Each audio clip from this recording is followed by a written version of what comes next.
gracias, Edelia. Buenas tardes. En primer lugar, bueno, un agradecimiento a Edelia, a Gabino, a toda la organización por la escuela. Un agradecimiento también a ustedes. Claro, para mí es una alegría porque es un contexto particular donde hay estudiantes de máster, estudiantes de grado, compañeras de la Facultad de Derecho, compañeras de otras facultades. O sea, es un entorno para mí muy agradable, pero soy consciente, y se lo dije a Edelia, que ser la última de un día tan largo, que ya es el segundo día, y pues para hablar de terrorismo, la verdad que pensaba que habría bastante menos gente ya, porque la gente diría, pues ya no aguantamos esta sesión, ¿no?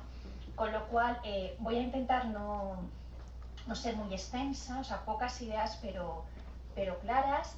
Siempre digo en las clases de máster, y estos lo saben los que me han tenido en máster, que uso el PowerPoint por si uno desconecta y en algún momento vuelve, que sepa más o menos de qué estoy hablando, esto siempre lo digo.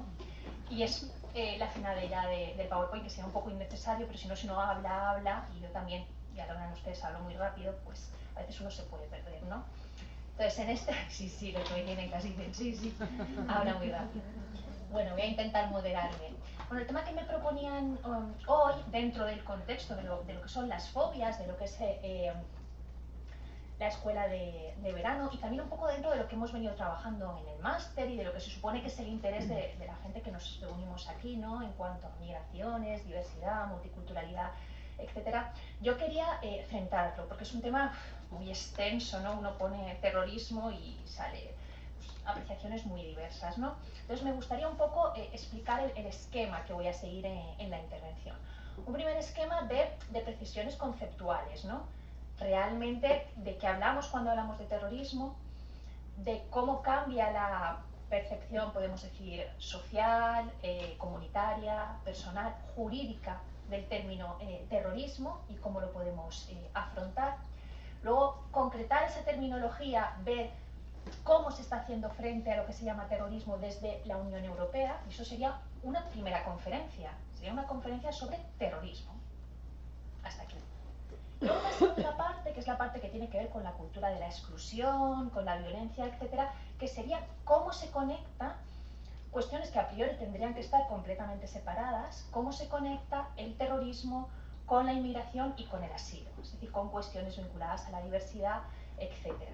Esta sería una segunda parte de la ponencia, que acabaría en lo que podríamos llamar unas conclusiones, etcétera, que yo he llamado aquí la primacía del Estado de Derecho, ¿no? Contraponiendo el Estado de Derecho al terrorismo. Esto es un poco lo que intentaré explicar.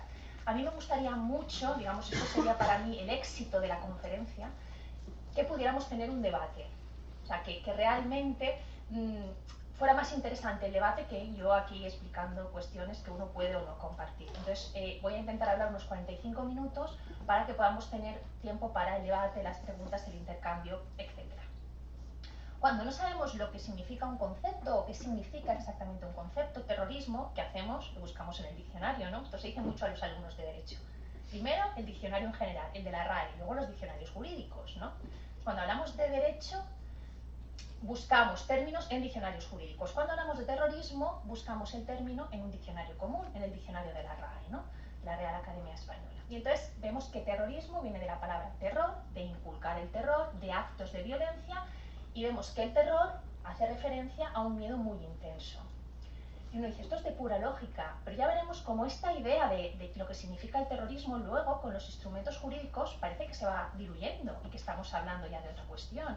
Entonces, una primera idea que tenemos que fijar para hablar de terrorismo es que cuando hablamos de terrorismo hablamos de un miedo intenso y hablamos de acciones que son acciones revolucionarias, contrarrevolucionarias, destinadas a generar ese miedo intenso. Esa sería una definición, digamos, básica del diccionario de terrorismo, pero el terrorismo puede ser también utilizado, y de hecho lo es cada vez más, como una táctica. Por eso es importante cómo enfoquemos el terrorismo, porque cuando vamos a hablar en esta exposición de terrorismo, no vamos a hablar del terrorismo de Estado. Existe terrorismo de Estado. Cuando el propio Estado actúa al margen de la ley o actúa con instrumentos que inculcan miedo, que inculcan terror. El hecho de que la acción venga del Estado no asegura que esa acción necesariamente sea ni legal ni legítima, depende del tipo de Estado del que estemos hablando. Entonces, nosotros no vamos a hablar de terrorismo de Estado, pero en el término general terrorismo hay que tener en cuenta que hay un terrorismo de Estado. Tampoco vamos a hablar de actos de guerra ni de crímenes de guerra, porque el terrorismo, por definición, ese miedo o ese terror será fuera de situaciones de guerra, fuera de conflictos bélicos. Si no, estaríamos hablando, bueno, pues de conflictos bélicos, etc. Y tampoco vamos a hablar, y sobre esta tercera cuestión quiero insistir, tampoco vamos a hablar sobre actores no estatales en conflictos armados, porque esto podría ser una variante del terrorismo, ¿no? Cuando hablamos de grupos no armados dentro de estados que actúan contra el Estado, ¿no? Pero el caso paradigmático sea el caso colombiano, pero habría otros muchos. No vamos a hablar tampoco de estas acciones, ni vamos a hablar de criminalidad organizada. El crimen organizado, si habláramos de trata de personas, de armas, etcétera, sería una cuestión distinta a el tipo de terrorismo del cual vamos a hablar hoy, que es el tipo de terrorismo que se define desde la Unión Europea en sus instrumentos jurídicos. El instrumento más reciente, instrumento jurídico, ¿no? La gente siempre me dice, ¿instrumento es lo mismo que norma? ¿Norma es lo mismo que ley? Pues el instrumento es esa cosa, ¿no? Ese conjunto que contiene la definición, esa norma que contiene la definición de terrorismo. Ahora la encontramos, la norma más reciente en la Unión Europea, en una directiva de 2017, es la directiva 2017-575. Siempre tengo la tentación de los que han estado conmigo en clase de preguntar, ¿recordáis lo que era una directiva? La diferencia entre directiva y reglamento es un instrumento vinculante para los estados de la Unión y hace una definición de terrorismo. Y esto es muy importante porque la directiva habla de grupos terroristas y sobre esa definición es sobre la que veremos ahora muy por encima, porque tampoco quiero ahondar en esta cuestión. Veremos cómo la Unión Europea construye todo esto que nosotros llamamos la política antiterrorista. La construye, o la política de seguridad, la construye a partir de esta definición. Entonces, sobre la directiva hay que llamar la atención sobre el hecho de que no habla de terroristas, sino de grupo terrorista. Es decir, hay una definición en la directiva que lo que está haciendo referencia es a una organización estructurada de más de 2 personas que actúan de una manera determinada para cometer delitos de terrorismo. Los delitos de terrorismo son los que la directiva definirá como delitos de terrorismo, ¿no? Atentado a la seguridad del Estado, etc. ¿Vale? Pero como grupo organizado, es decir, es una organización estructurada. A eso es a lo que se va a destinar la lucha terrorista de la cual habla la directiva. Pero, además de este tipo de terrorismo, que es el terrorismo, repito, que se define por excelencia en la directiva, es decir, la base fundamental de la política europea terrorista, antiterrorista, estará dirigida a grupos. Aparte de ese terrorismo, hay un segundo tipo, que es aquel de las personas que, sin pertenecer a un grupo terrorista organizado, sin formar parte de ese grupo, realizan acciones inspiradas por los principios ideológicos de ese grupo. Se entiende la diferencia, ¿no? Es una persona que no es que forme parte del grupo, pero que en la acción que realiza, y ahora veremos ejemplos, sigue principios ideológicos cercanos a un determinado grupo terrorista. Esta segunda definición no está en la directiva. Luego, los instrumentos que ahora veremos de la directiva no están destinados a estas personas en concreto, sino, digamos, a lo que sería una organización terrorista, un grupo terrorista. ¿Vale? Entonces, dentro de esta definición de terrorismo no ha aparecido en ningún momento la cuestión de movilidad humana. No hay ningún nexo de unión entre la definición de terrorismo y la definición de inmigración, la de asilo, la de extranjero, etc. No hay en la definición ningún nexo. Cuando veremos después discursos que dicen es obvio el nexo de unión entre el terrorismo y la inmigración, ¿por qué? No hay una definición. Entonces, nosotros vamos a hablar de la primera cuestión, de la cuestión de inmigración, y a priori no vamos a hablar de movilidad humana.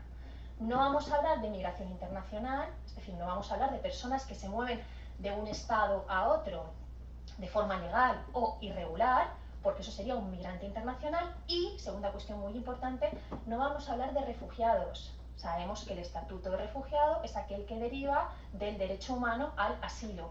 No vamos a hablar del estatuto de refugiado. El estatuto de refugiado es el estatuto reconocido en la Convención de Ginebra del 51 y desarrollado en el Protocolo de Nueva York. No es un concepto natural. Me hace mucha gracia cuando en determinados foros se dice no se sabe muy bien lo que es un refugiado. Sí se sabe muy bien lo que es un refugiado. El término jurídico de refugiado lo crea la Convención de Ginebra. Hombre o mujer puede ser un término natural que podemos discutir dónde está el límite, pero refugiado no. Refugiado es un término jurídico.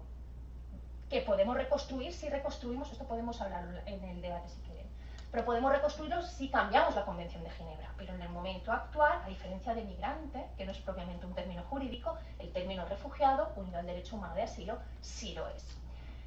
Que podemos hablar indistintamente de inmigrantes y refugiados porque no llevan etiquetas identificativas, y es cuando nos referimos a flujos mixtos, esto es como una obviedad. Y solo lo traigo aquí colación para que fijemos una primera idea en la cual quede clara que en la definición de terrorismo, en la definición de grupo terrorista o terrorista considerado como individuo, no hay ningún elemento necesario de cruce con la movilidad humana. No lo hay. Son cuestiones distintas. ¿Cómo se unen? ¿Cuál es el nexo por el cual llegamos a identificar terrorismo con movilidad humana, migrante o refugio? Ahora lo veremos. ¿De acuerdo? Pero a priori en la definición no hay. Y como no hay un nexo de unión, podemos decir que cuando hablamos de terrorismo estamos hablando de un fenómeno global que nada tiene que ver con las migraciones, a priori. Insistir en la idea de que los terroristas van con los migrantes, ahora veremos a qué obedece. Pero a priori el fenómeno del terrorismo es un fenómeno global que nada tiene que ver necesariamente con la movilidad humana. He traído este mapa que aquí, por si no funcionaba internet, que es lo que siempre pasa cuando pones un enlace y luego no funciona, es solo una foto en la cual basta poner GTD, fenómeno global, y es un mapa interactivo donde uno puede ir pinchando en los distintos puntos, en el cual el verde sería el menor impacto de atentados terroristas y el rojo sería el mayor, y así en una primera visión vemos dónde se focalizan los puntos rojos. No es que en Europa no hayan puntos rojos, sí que hay, pero no es donde mayoritariamente ha habido un fuerte impacto terrorista digamos, en niveles elevados en los últimos 45 años. ¿Vale? Este mapa es interesante que lo consulten por internet o que lo focalicen en los atentados terroristas del 2017. Si ven el mapa que les estoy ahora señalando, se puede buscar por país y por cada país aparece cuántas personas han muerto, a qué grupo identificado se une ese atentado y sobre todo los círculos por colores donde se focalizan esos atentados. Con lo que vemos con estos mapas es que los núcleos en los cuales se han focalizado los atentados de mayor impacto, en el año, por ejemplo, 2017, sin menospreciar los que hayamos tenido en Europa, no han sido en suelo europeo. Y esto es una cuestión importante a retener para que veamos después los nexos de unión que existen entre inmigración y terrorismo. Los mayores atentados en cuanto a número de muertos, destrucción, etcétera, que es una cuestión que no me gusta tratar y por eso de números no voy a hablar, uno puede directamente pinchar ahí y en cada circulito le sale el número, pero si lo vemos así, vemos perfectamente que Europa no es el lugar de mayor impacto, aunque siga siendo zona de actuación de grupos terroristas. ¿De acuerdo? Entonces, para luchar contra el terrorismo en la Unión Europea, ese terrorismo del que hablaba la directiva del 2017, la verdad es que el entramado normativo que tiene la Unión es extremadamente complicado y espectacular. Es decir, el entramado pensado para la lucha antiterrorista cruza lo que es la seguridad, que no necesariamente tiene que ver con el terrorismo, puede ver con cuestiones de orden público, cruza cuestiones de seguridad con cuestiones propiamente de terrorismo, es decir, de seguridad nacional a nivel del Estado. Entonces tenemos, como ven aquí, una estrategia de seguridad interior, una política antiterrorista, determinados delitos vinculados a la seguridad química, biológica, radiológica, en fin, un entramado muy, muy amplio de medidas que la Unión Europea construye, articula normativamente, pensando en luchar contra los grupos terroristas organizados, no contra las personas que realizan acciones terroristas. Esta es la primera idea en cuanto a su política. La directiva, ¿qué novedad introduce? ¿Qué novedad que hasta ahora no había existido en la política de la Unión introduce la directiva de 2017? La idea de que hay que prevenir la formación de futuros terroristas. Esta es una idea fundamental de la directiva del 2017. ¿Y cómo lo vamos a hacer? Lo vamos a hacer tipificando, esto sí lo sabemos los que hemos estado en clase, ¿no? Sancionando como delito, considerando como delito determinadas acciones, acciones que hasta ahora no estaban tipificadas dentro de la política antiterrorista de la Unión Europea, como por ejemplo, ¿cuáles? viajar fuera de la Unión Europea con fines terroristas. Pero a priori, cuando uno viaja, ¿cómo se demuestran los fines terroristas? Claro, los fines terroristas se demuestran a posteriori, ¿no? Con la acción del resultado de ese viaje. Facilitar estos viajes a otras personas que van a integrarse dentro de células terroristas, favorecer o recibir adiestramiento, recabar fondos con esa finalidad. Es decir, la novedad que introduce la directiva del 2017, que hasta ahora no existía, es una novedad de prevención de formación de personas que en suelo europeo pueden integrarse a grupos terroristas. Esa es la novedad que introduce la directiva del 2017. Y además introduce otra novedad, que es la que tiene que ver con las víctimas. Tradicionalmente no existía un entramado jurídico normativo destinado a proteger los derechos de las víctimas. Por ejemplo, puede parecer innecesario reconocer jurídicamente en una norma que las víctimas de un atentado terrorista tienen derecho, por ejemplo, a una atención médica y psicosocial, o tienen necesariamente que ser atendidos o asesorados jurídicamente. No es irrelevante que exista asesoramiento jurídico, porque la posibilidad de una indemnización va unida a la idea de un asesoramiento jurídico, o la posibilidad, como comentaba antes Luca, de acceder a la nacionalidad en determinados estados cuando se ha sufrido un atentado terrorista, por ejemplo España, va unido también a la idea de tener un asesoramiento jurídico. Es decir, la directiva construye dos novedades que en ese sentido son útiles para reforzar la política antiterrorista de la Unión Europea. Por una parte, el luchar o el prevenir la formación de terroristas en suelo europeo, y por otra parte el ayudar, el favorecer o el crear un entramado normativo a favor de las personas que hayan sufrido atentados terroristas en suelo europeo y que van a ser catalogadas como víctimas del terrorismo y por lo tanto van a tener una serie de derechos. O sea, digamos la novedad o las novedades de la normativa del 2017.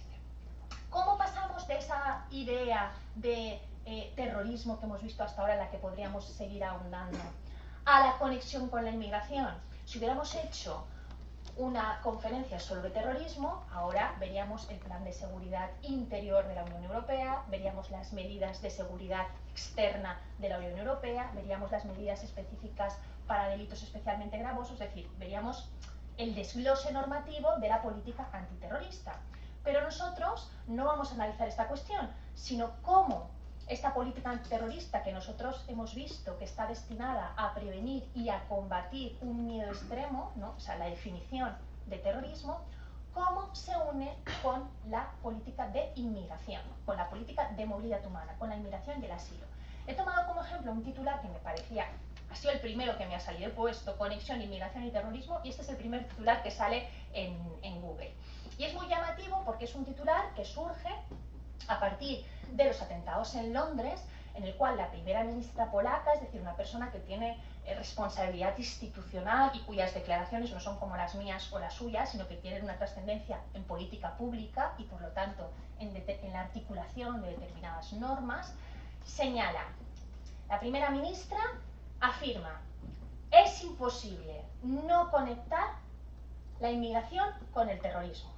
Aunque hay muchas voces en Europa, y yo pensaba como la mía, que insisten en que esto no hay que hacerlo, etc. Pero después de un atentado en Londres, es imposible que nadie, o sea, generalización, es una falacia de la generalización, por uno, todos. Es imposible que nadie deje de conectar la idea de inmigración con la del terrorismo. Primer párrafo de la declaración de la ministra. Segundo, además, precisamente por esto declara, se justifican, también justificó la negativa de su gobierno a aceptar refugiados. Pero aquí hay otra falacia, aquella que dice que el refugiado es un inmigrante. Luego, si el refugiado es un inmigrante y el inmigrante es un terrorista, el refugiado es un terrorista, ¿no? Ese conjunto de cadenas falaces, ¿no? Y entonces justifica que su ejecutivo, que tenía que recibir 7.000 personas dentro del programa de cuotas, unilateralmente haya incumplido ese programa, porque evidentemente en las declaraciones de esta ministra no hay manera de deconstruir el nexo inmigración más asilo igual terrorismo. Uno podría decir, ¿por qué? ¿Por qué? ¿Hay algún instrumento normativo que establezca esa obligada conexión? ¿Hay alguna definición? ¿Hay datos estadísticos que demuestran esto?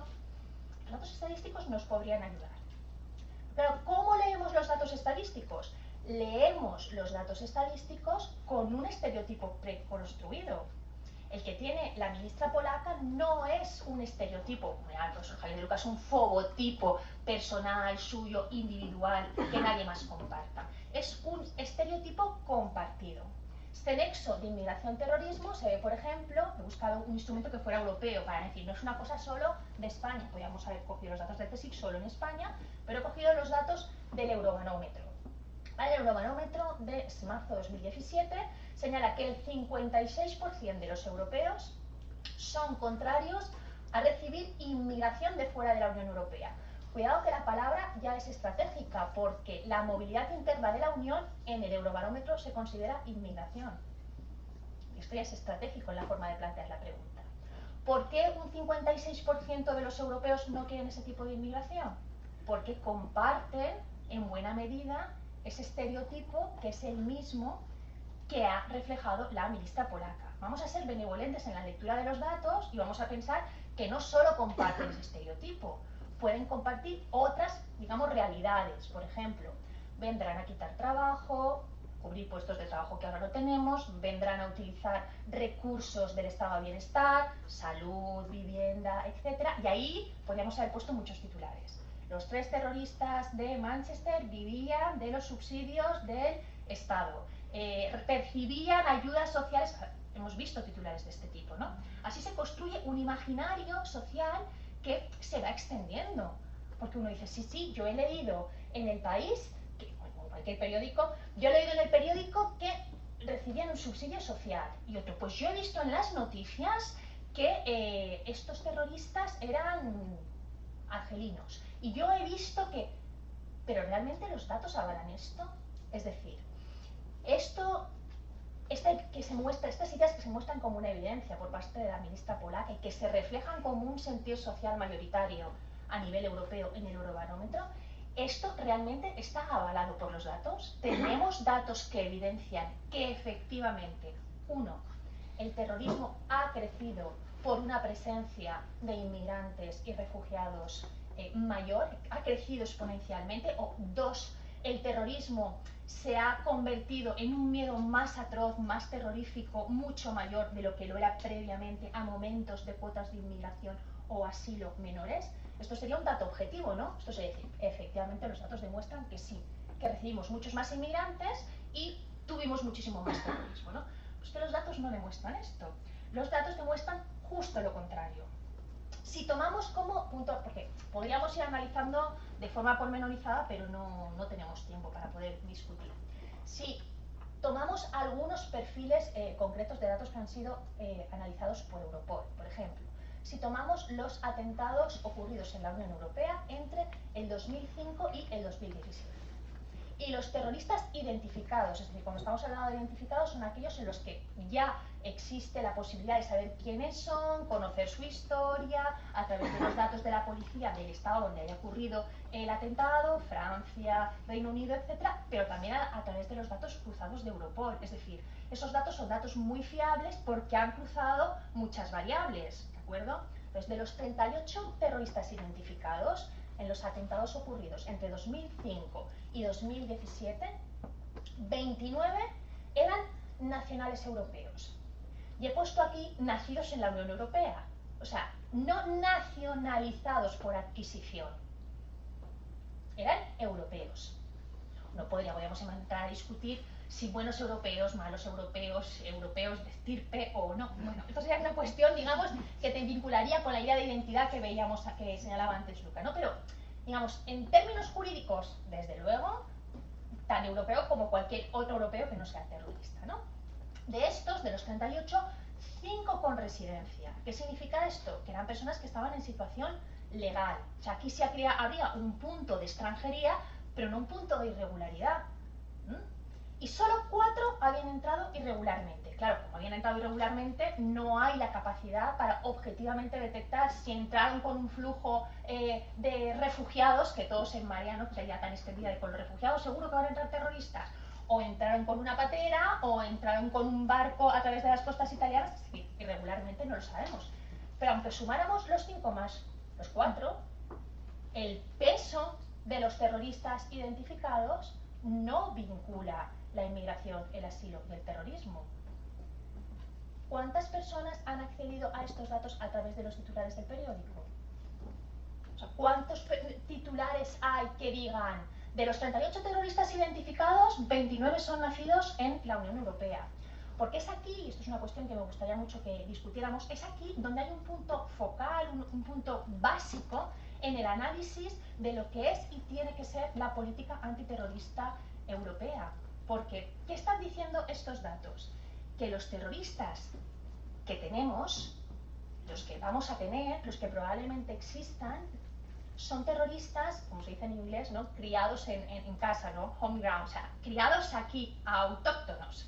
Y tienen un perfil, y he puesto aquí porque siempre entre el público pues hay gente que dice, bueno, esto no es verdad, ¿sabes si lo que está diciendo ella? Bueno, los datos los tenéis aquí abajo, lo podéis copiar pues, si os interesa mucho leer el informe, aunque mayoritariamente está en inglés, pero el informe de Europol, de SAT, de 2016, es de donde he sacado estos datos, ¿vale? Para que, digamos, veáis que no son míos, ¿no? Entonces, el informe construye con el análisis de los distintos atentados que han ocurrido en la Unión Europea, aquí ya no entra en 2017, hasta 2015, 2005, 2015, lo que sería, digamos, el perfil mayoritario más repetido de terrorista, ¿vale? Entonces, no es extranjero, es europeo, nacido en Europa, varón, joven, descendiente de extranjero, pero que seas descendiente de extranjero no significa que tú seas extranjero, porque esto que antes llamábamos, de forma errónea yo creo, segunda generación o tercera generación, para entendernos, en realidad no existe, porque la segunda generación es tan francés, español como cualquier otro que no tenga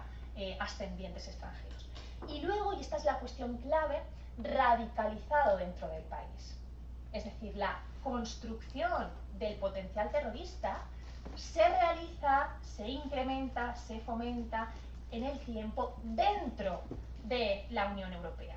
Y es ahí, y esta es, en mi opinión, la cuestión fundamental, es ahí donde tiene que incidir la política antiterrorista europea, en el hecho de que aquellos que pueden llegar a ser potenciales terroristas no tienen que ver con la cuestión de extranjería, como decía muy bien Luca, no tienen que ver con ser extranjero o no, porque hay buenas personas o malas personas, o potenciales terroristas, o personas que ya lo son terroristas, entre el conjunto del tejido social, en todos los ámbitos, no vinculado a la extranjería.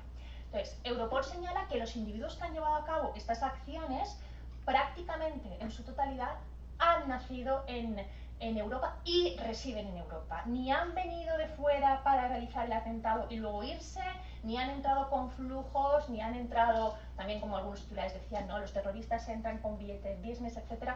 No, estaban ya dentro, eran de dentro, por explicarlo de alguna manera.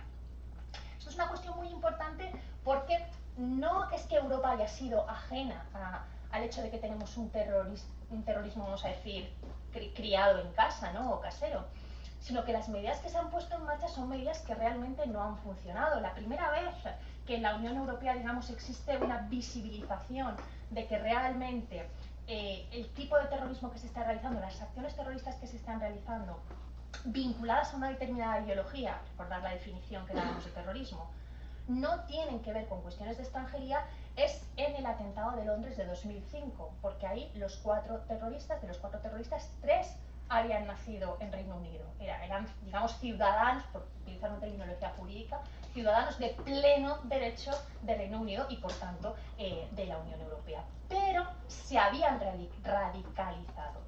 Pues, atacar las cuestiones de la radicalización es uno de los puntos fundamentales para prevenir la formación de terroristas. Y yo creo que si esto lo vemos en el caso francés, ¿no? Con todas las revueltas que hubo en las Banlieues, etcétera, o lo vemos en el caso inglés y lo trasladamos al caso español, vemos que esos focos latentes que hay son potencialmente radicalizables. Pero la radicalización no viene por la extranjería, viene por la exclusión, viene por la precarización, viene por la ignorancia de la situación a la que se enfrenta un determinado colectivo, pero no tiene que ver con la extranjería, o no solo con la extranjería, sino básicamente, esta es mi opinión que podemos luego discutir, con las condiciones de vulnerabilidad en las cuales se encuentran esos colectivos. Las condiciones de vulnerabilidad de esos colectivos son los que favorecen determinadas actuaciones radicales que acaban generando en un determinado tipo de terrorismo que es, vamos a decir, de pedigrí y de pura cepa europeo, no es importado. En la lucha contra el terrorismo, bueno, pues en la estrategia de la Unión Europea hay algunos principios, algunos compromisos que nos podrían servir perfectamente para tanto luchar contra el grandísimo terrorismo de grupos organizados, que no tenemos en suelo europeo de momento, contra este terrorismo más casero, más creado en el ámbito de la Unión Europea. En el compromiso estratégico, la Unión Europea articula 4 pilares. Esto está dentro de lo que es la lucha contra el terrorismo de la estrategia de la Unión. Prevenir, proteger, perseguir y responder. Perseguir y responder hasta el momento ha funcionado bastante mal. Es decir, la capacidad de respuesta de la Unión Europea ha sido mermada. ¿Por qué? Porque, en mi opinión, o sea, no es que sea una experta en política antiterrorista, pero a la vista de los datos, si se focalizan las fuerzas en grandes acciones terroristas, cuando las acciones concretas que tienes son pequeñas acciones realizadas por ciudadanos europeos, estás poniendo en marcha políticas distintas al tipo de acción social que tienes. ¿Me explico? O sea, si estás luchando contra grandes grupos terroristas, formando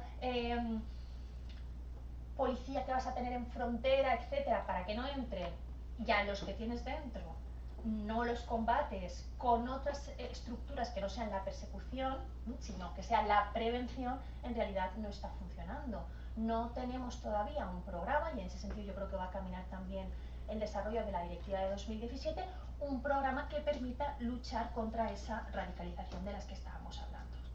En el cruce, bueno, de estas 4 pilares, prevenir, proteger, perseguir y responder, pues hay una especie de llamada, digamos, a la actuación de los estados, ¿no? La capacidad de los distintos estados, la cooperación europea, la capacidad colectiva y, sobre todo, me gustaría llamar la atención sobre el fomento de las asociaciones internacionales. Luchar contra el terrorismo a nivel internacional exige a asociaciones internacionales de lucha antiterrorista, ¿no? Pues la colaboración de Europol con cualquier otro tipo de policía internacional, la creación de base de datos de terroristas que sea de acceso, vamos a decir, global o mundial. El problema es cuando estas asociaciones o estas alianzas de cooperación, podríamos decir, se utilizan no solo con fines terroristas. Es decir, cuando se utilizan con fines terroristas, pero también con otros fines. Y esto es un poco lo que ahora veremos. Cuando se utilizan para priorizar la seguridad. Hablar de seguridad no es hablar de terrorismo. La seguridad podría ser una de las variables que está dentro, pero la seguridad personal, la seguridad colectiva, la seguridad de los espacios públicos, parece que ahora es un bien jurídico, no diría importante, sino extremo. Basta ir a un aeropuerto, ¿no? Todos tus derechos, intimidad, todos ceden. Tú tienes derecho al honor, a la intimidad, que nadie sepa los medicamentos que tomas o la ropa interior que usas hasta que llegas al aeropuerto. Porque ya el principio de seguridad hace ceder todo lo demás.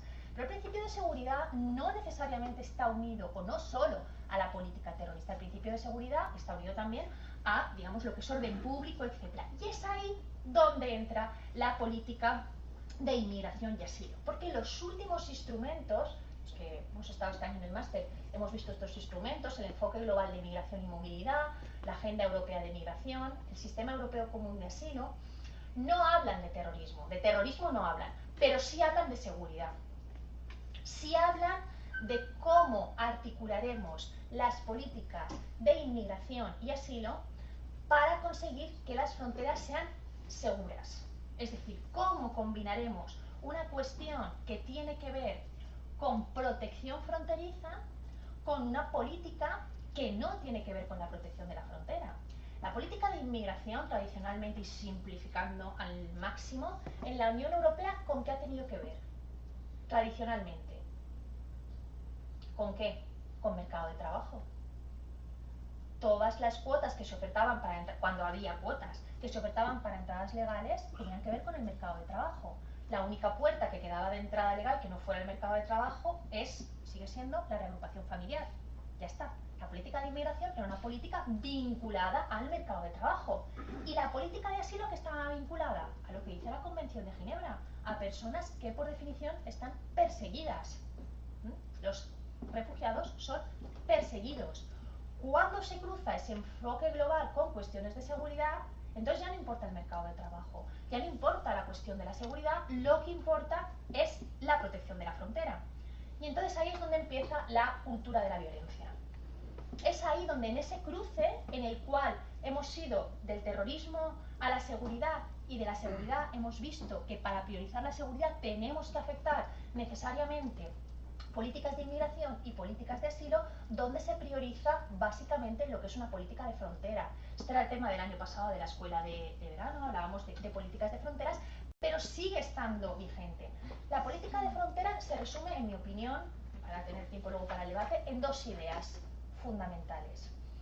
El miedo como causa y la violencia como consecuencia.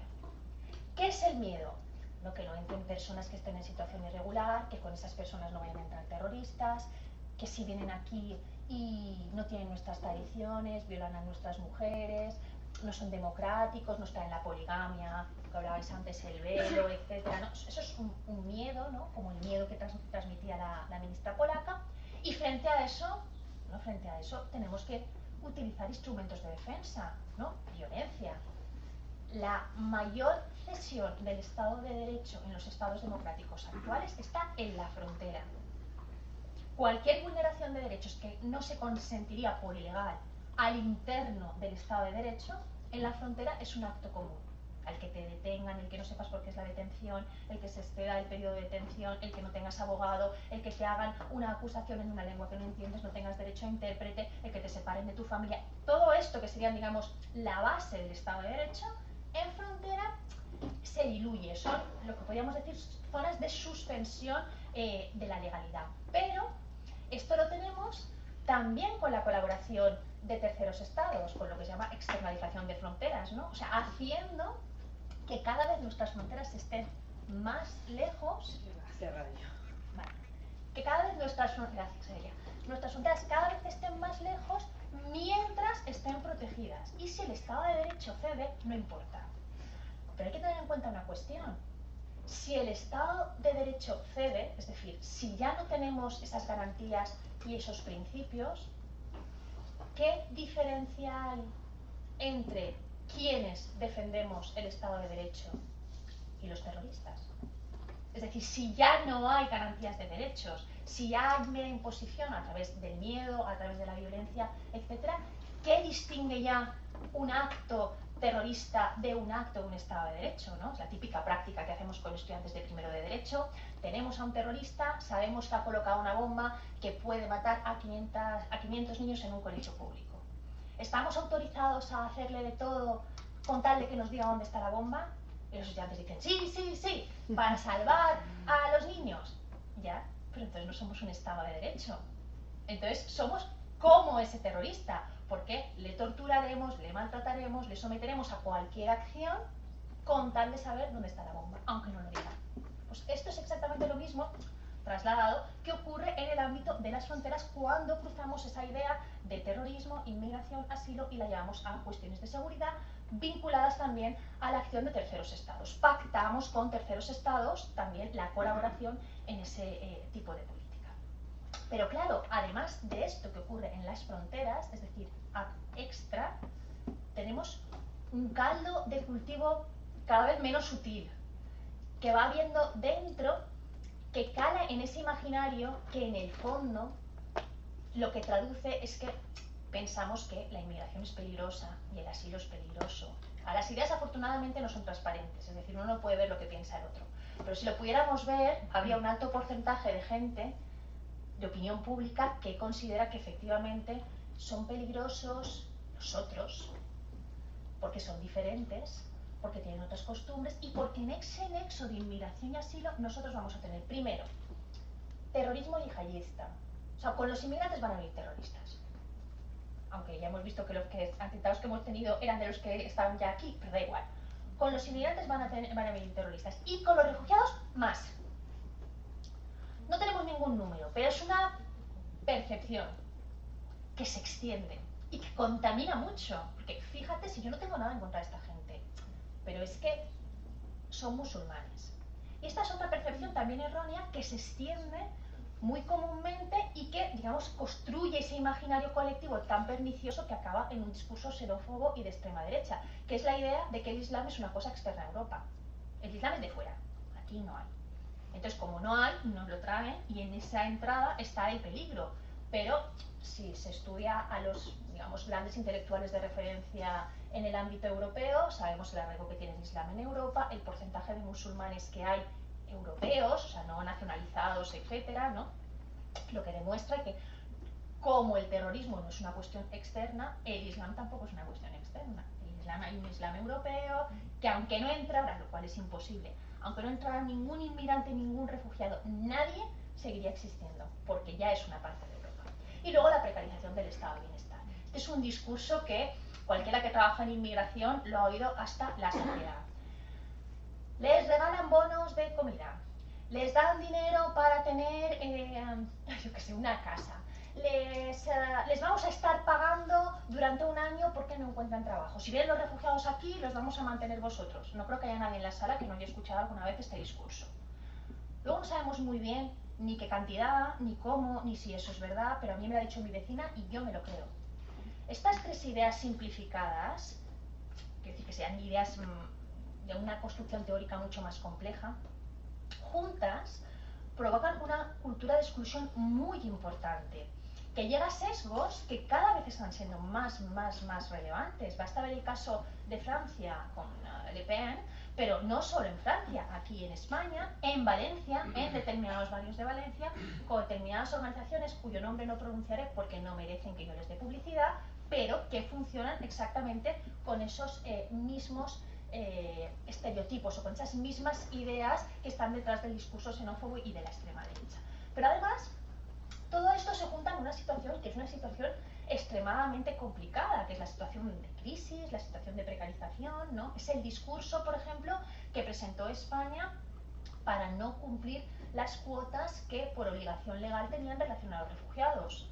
Simplificando el discurso, España se encontraba en una situación de crisis económica, y recibir personas que van a tener que subvencionarse o subsistir a través de dinero público, España no estaba en situación de hacerlo. No sabemos cuánto dinero es, no sabemos de qué fondo vendría, no sabemos exactamente cuánto hemos ganado por no recibir a esos refugiados, pero sí sabemos que ese discurso es un discurso que cala y que ahonda en una vertiente populista que vemos que se traduce en los datos que veíamos antes en el barómetro, en el Eurobarómetro. Todo este discurso es un discurso peligroso porque en este contexto es como que uno dice, sí, sí es así, pero en el contexto del imaginario social común y mayoritario es muy difícil de construir la idea de que un inmigrante no quita trabajo, un refugiado no es un, vamos a decir, parásito del estado de bienestar, no necesariamente por ser musulmán eres terrorista. ¿Por qué? Porque cada titular, cada noticia que vemos, cada acto que ocurre, cala en ese estereotipo. Cala en ese estereotipo. Podríamos hacer un ejercicio, por ejemplo, de contar cuántas veces aparece la palabra musulmán o la palabra islam cuando se da una noticia sobre un determinado atentado. Cómo se definen, cómo se presentan en la opinión pública las personas que han realizado esa acción y cómo en la descripción de la vestimenta que llevan ya se está traduciendo un estereotipo que tiene que ver con este tipo de discurso. Y luego, el discurso de extrema derecha es un discurso tan antiguo como la humanidad. Es el discurso de la parábola de Malthus. Aquí no hay tarta para todos.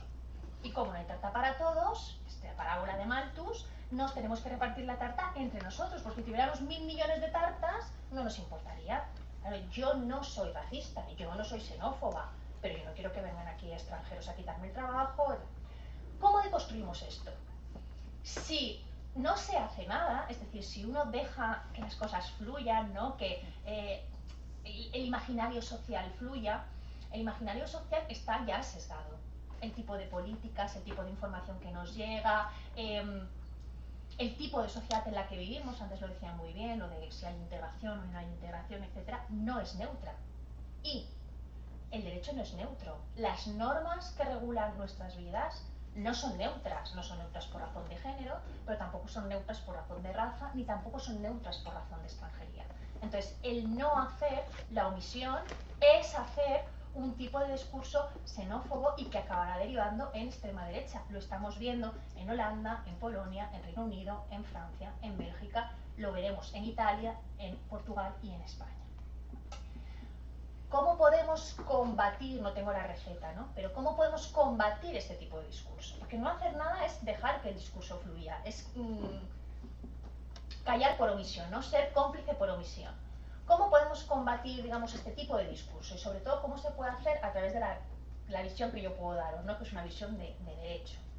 Bueno, primero, yo os decía que el punto de conclusión para mí sería la primacía del Estado de Derecho. Lo que pasa es que utilizar esta palabra, como ha sido tan ensuciada en boca de políticos, exige primero entender lo que es el Estado de Derecho. Claro, sale un político corrupto y dice yo respeto el Estado de Derecho, claro, uno se pone enfermo, porque es que no entiende lo que es el Estado de Derecho. Cuando yo hablo de primacía del Estado de Derecho, hablo de seguir la estricta legalidad, es decir, lo que el Estado de Derecho significa.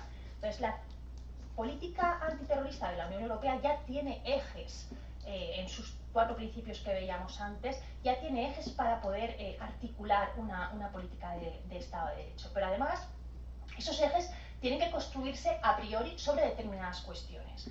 Hay cuestiones fundamentales, imaginemos que ha caído una bomba atómica, cuando, bueno, se ha matado a todos, ya no hace falta que legislemos, pero queda poca gente y nosotros vamos a ser los legisladores, ¿no? Antes de construir nuestro Estado de Derecho, y antes de regular sobre cuestiones de terrorismo, de inmigración, etc., tenemos que plantearnos algunas cuestiones que son cuestiones pendientes y a las cuales el derecho de momento no da respuesta. Primera cuestión, el extremismo violento, como lo queráis llamar, desde una pequeña revuelta en una banlieue, en un determinado barrio marginal, hasta un gran atentado en un centro comercial que mata a muchísima gente, ¿no? O desde uno que coge un cuchillo y mata a otro en Notre Dame, hasta un grandísimo atentado en Manchester. Ese extremismo violento es causa de los desplazamientos o a la inversa. Es decir, las personas que se ven obligadas a desplazarse sufren en sus países de origen un extremismo violento que les obliga a salir. Porque si es la causa de los desplazamientos, entonces no estamos hablando de terrorismo, ni siquiera estamos hablando de inmigración, estamos hablando de asilo y refugio. Y para eso existe la Convención de Ginebra. Si es por eso, es decir, si grandes grupos terroristas contra los que la Unión Europea quiere luchar, ISIS, Daesh, estos grandes grupos son los que están haciendo que una parte de población importante tenga que salir porque viven en una situación extrema de violencia, entonces estos no son los sujetos de la política terrorista. Estos son el objeto por el cual se ven obligados a tener que salir. Luego son refugiados, son solicitantes de asilo, no son ni siquiera inmigrantes. Es un punto a priori a tomar en consideración. Segundo punto, los desplazados, es decir, estas personas que por una u otra vía consigan llegar de manera irregular o como sea a suelo europeo y vivan condiciones extremas, son más vulnerables al reclutamiento por parte del extremismo violento. Es decir, personas que se encuentran en situación de extrema vulnerabilidad van a ser más sensibles a un reclutamiento por parte de los extremistas, es decir, van a ser más sensibles a creer, para simplificar, en determinados ideales o principios ideológicos que no son los de aquellos que los han sometido o los han colocado en situaciones de vulnerabilidad. ¿Por qué se radicaliza una persona que ha sido educada en una sociedad occidental, que ha nacido y se ha criado en el Estado de Derecho? Porque se radicaliza. Si hemos visto que estos 38 que teníamos eran mayoritariamente aquí, si se radicaliza es porque hay algo en el mecanismo, hay algo en el sistema que no funciona, hay algo que no es capaz de responder a su situación de vulnerabilidad, porque si no, no se radicalizaría, creería en las posibilidades del Estado de Derecho. Y tercera cuestión fundamental, si vinculamos ese nexo entre inmigración, asilo, terrorismo, seguridad, etc., y concluimos que es importante limitar las entradas de inmigrantes y de refugiados, ¿es verdad que si limitamos las entradas de migrantes y refugiados tendremos menos terroristas? ¿Es verdad? Los datos hasta ahora demuestran que no, que es independiente. O ¿es verdad que si las entradas que se producen son entradas legales, las entradas irregulares descenderán? Es decir, si hay vías seguras de entrada, entonces no habrá mecanismos irregulares, entonces no habrá inmigración irregular. Y esto no será una variable para que haya más o para que haya menos terrorismo, porque el terrorismo es de marca casera, el terrorismo es homegrown, es educado, criado, extendido en y desde Europa. Si se contesta estas cuestiones de una determinada manera o de otra, entonces se construye, lo que yo les decía, la primacía del Estado de Derecho de una determinada manera o de otra. ¿Qué significa hablar de primacía del Estado de Derecho y hacerlo en relación a una política antiterrorista y a una política de inmigración y asilo? La primera cuestión es la cuestión de la primacía de la ley, lo que significa en la teoría jurídico-política, no en la boca de los políticos. La primacía de la ley significa que existe una legislación transversal igual para todos que no puede ceder en casos excepcionales, porque precisamente está construida para los casos excepcionales. Si sale una responsable de Reino Unido y dice yo ahora voy a hacer determinados derechos humanos que van a dejar de existir porque como tenemos una situación de emergencia terrorista, pues vamos a hacer determinadas cuestiones que están prohibidas por la legalidad internacional. ¿Para qué existe la legalidad internacional? Es decir, la legalidad internacional existe para cuando tengas ese momento de crisis y necesites aplicar esa legalidad. La legalidad no cede. ¿Un terrorista, el más terrorista extremo, tiene derecho a abogado? Sí. ¿Tiene derecho a juicio justo? Sí. ¿Tiene derecho a la tutela judicial efectiva? Sí. Porque si no lo tiene, entonces, si hacemos cualquier otra cuestión, entonces estamos fuera del Estado de Derecho.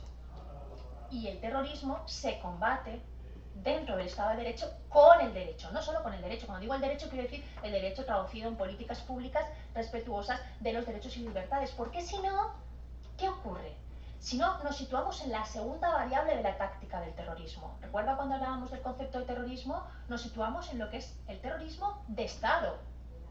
Es decir, aquel que están practicando algunos estados ahora, de matar a quienes yo considero que son delincuentes. Bueno, y serán delincuentes por una acción terrorista, mañana serán delincuentes por ser mujeres, pasado serán delincuentes por ser personas discapacitadas, ¿se entiende? Entonces, cuando yo estoy hablando del principio de legalidad, de la aplicación de la ley, estoy hablando de la defensa de los derechos y libertades transversales que se defienden, que existen en los tratados internacionales que todos los estados de la Unión han ratificado. Claro que el trato que va a tener un terrorista en un estado de la Unión Europea no es el trato que va a tener un terrorista en Arabia Saudí. Claro que no. Afortunadamente no. Porque son estados completamente diferentes. Claro que cuando yo vaya allí me tengo que poner el velo y ellos aquí pueden hacer lo que quieran. Claro, eso es estar en un Estado de Derecho. El que tú realices aquí una determinada acción, por penosa, gravosa y atentativa de derechos que sea, y sigas teniendo determinados derechos, significa que estás en un Estado de Derecho que los otros no están. La política antiterrorista no puede hacer ceder todo tipo de derechos. Yo con esto no estoy diciendo que no haya que combatirla. Hay que combatirla con los instrumentos que el Estado de Derecho tiene. Y para eso, y con esto voy acabando y así, con esto acabo, que ya son las 7. Con esto que estoy diciendo, que hay que separar la política antiterrorista de otro tipo de políticas. Primero, la política antiterrorista de la directiva del 2017 es para grandes grupos terroristas. ISIS, Daesh, grupos súper formados, grupos articulados, grupos con un potencial internacional de actuación increíble, que requiere una política antiterrorista de ese tipo. Pero junto a esta tiene que haber una lucha contra la radicalización interior. Y eso es una cuestión que los estados de la Unión Europea, digamos, empiezan ahora a poner en marcha. ¿Cómo se puede prevenir esa radicalización? ¿Cómo se puede prevenir? Porque uno no puede controlar la idea de la gente. Las ideas de la gente, no. Pero la situación de la gente, sí. La vulnerabilidad y la desatención sistemática para determinados colectivos por parte del Estado, vamos a decir en palabras comunes, el ninguneo, ¿no?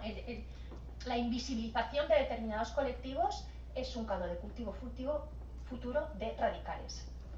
de personas radicales, una persona que sistemáticamente le demanda al Estado una política de empleabilidad, o que demanda educación en determinados barrios, o que demanda servicios sanitarios, y sistemáticamente es ninguneado. Cuando digo el Estado, entiéndase cualquier institución, la comunidad autónoma, el municipio, etcétera, esa comunidad que acabará siendo una comunidad sensible a la radicalización. Pero todo esto no puede estar vinculado a la política de inmigración y a la política de asilo si uno cree, y esta es la cuestión, digamos, el núcleo de la cuestión, si uno cree que cuando hablamos de asilo hablamos de derechos humanos.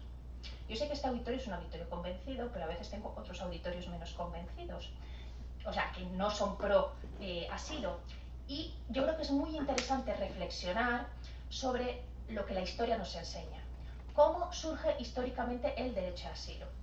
Tras el exterminio de la Segunda Guerra Mundial, los estados europeos se reúnen, porque fue en Europa, hubiera sido en África o en Asia, pues igual la Convención de Ginebra no la habríamos firmado, y hay que ser realistas, es así, es muy occidentalista. Se reúnen y dicen, para que no vuelva a pasar lo que ha pasado con la Segunda Guerra Mundial, es decir, para que un Estado, cuando se vuelve contra sus propios nacionales, los nacionales no tengan un instrumento de defensa contra el Estado, ¿no? Ahora las mujeres, todas las vamos a exterminar, nos vamos a quedar solas con las que necesitemos para procreación, 5, y las demás las exterminamos, no tenemos un mecanismo de defensa.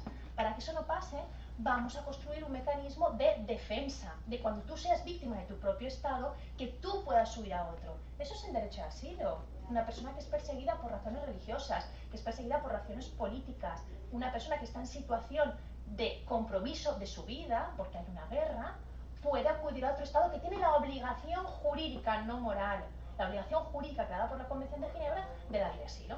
Bien, esto no es un derecho humano. Si esto no es un derecho humano, entonces la paz social no es posible. Porque hoy es un Estado el que pide, el que está en guerra y hace que sus nacionales soliciten asilo, pero mañana será otro y pasado será otro. Negar el asilo, hacer que las políticas de inmigración sean inviables, construir la frontera como un muro inaccesible, que nunca lo es, porque siempre acaba siéndolo, lo único que convertirá, lo único que hará en la práctica, ¿qué es? Lo que dice querer combatir. Radicalizar a esas personas que sufren situaciones extremas en las cuales no van a tener ningún instrumento más que la respuesta violenta. Esa es la cultura de la violencia. Esa es la que se genera cuando se niega el Estado de Derecho y cuando todo vale, que en mi opinión no cabe si uno cree realmente, como yo creo, no como la ministra polaca, en el Estado de Derecho. Bueno, me autorregulo, muchas gracias por la atención, y ahora, si queréis, haremos un turno de debate, se me da un poco el tiempo, que ya hablo un poco menos, pero un turno de debate, de preguntas para el auditorio que está agotado. ¿Cuestiones, preguntas? Hola, buenas tardes. Ángeles, has hablado de terrorismo de Estado. Lo has definido como actos violentos al margen de la ley, de la suspensión de la legalidad en las fronteras. Entonces, a mí me gustaría pararnos un momentito en este punto para hacerte una pregunta. Antes de la pregunta, quiero recordar a todos, creo que todas y todos sabéis, que en este momento en las fronteras europeas, especialmente en los Balcanes, se está vulnerando la legalidad. Yo diría incluso que se está cometiendo terrorismo de Estado. Se están aplicando torturas a personas menores de edad, se están encarcelando ilegalmente a familias enteras con niños por el simple hecho de ser refugiados. Es decir, no han cometido ningún delito, eso es evidente. En países como Bulgaria, Serbia y Hungría, yo tengo testimonios de niños de 14 años que han sido torturados con técnicas propias de la Segunda Guerra Mundial, propias de los nazis. Niños que cuentan que se les ha hecho estar en cuclillas sobre la nieve hasta que se han desmayado. Niños que se les ha arrojado a ríos para que se los llevara la corriente. Que han sido perseguidos por bosques, por perros enviados por la policía. Que llegan a centros de atención sanitaria llevados por los voluntarios con costillas rotas, con auténticas palizas policiales. Todo esto se está llevando a cabo por la policía búlgara, por la policía serbia y por la húngara. Esto lo saben las más altas instancias, porque si lo sabemos nosotros, esto ha llegado donde tenía que llegar y no está pasando nada. Entonces mi pregunta es, ante esta vulneración tan flagrante del derecho privado e internacional, de los derechos humanos, de la Convención de Ginebra, no hay una alta instancia que pueda defender los derechos humanos, no podemos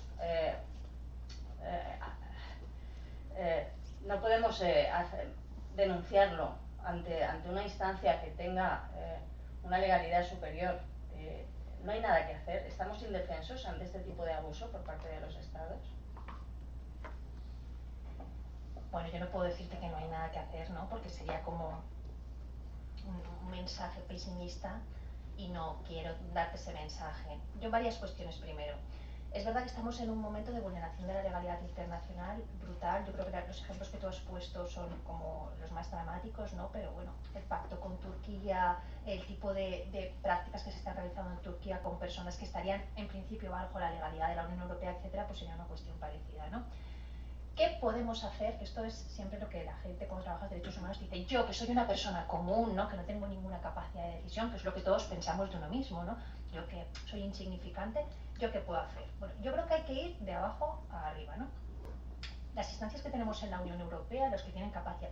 Primero, la pregunta de, ¿hay un organismo superior al que podamos acudir? La respuesta es no, ¿no? Hay varios organismos que sistemáticamente no están respondiendo, digamos, a lo que ellos esperaban, ¿no? Pero esto a nivel nacional y a nivel de la Unión Europea.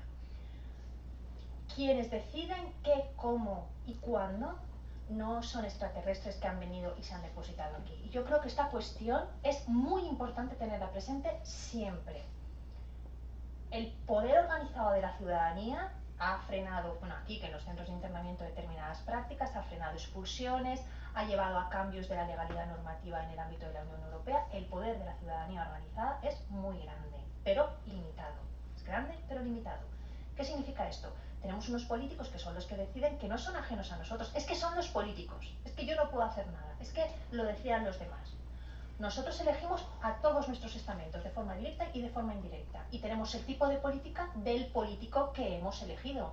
Sancionamos las prácticas, esto no es para que me contestéis, esto es una pregunta para que uno reflexione. Sancionamos las prácticas que nos disgustan. ¿Cómo?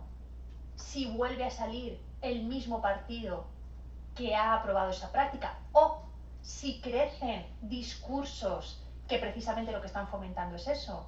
Mira, en el año 2008 fue la primera vez que un Estado, Francia, solicitó suspender la aplicación de Schengen. Schengen, ¿sabéis qué es?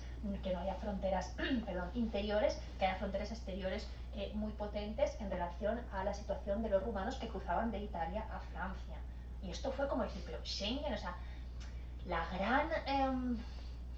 el gran logro de la Unión Europea, ¿no? El que no haya fronteras interiores, ¿cómo lo vamos a suspender? Pues ahora, unilateralmente, Hungría, etcétera, lo han suspendido para aplicar fronteras interiores porque no quieren que entren refugiados y no han tenido ninguna sanción.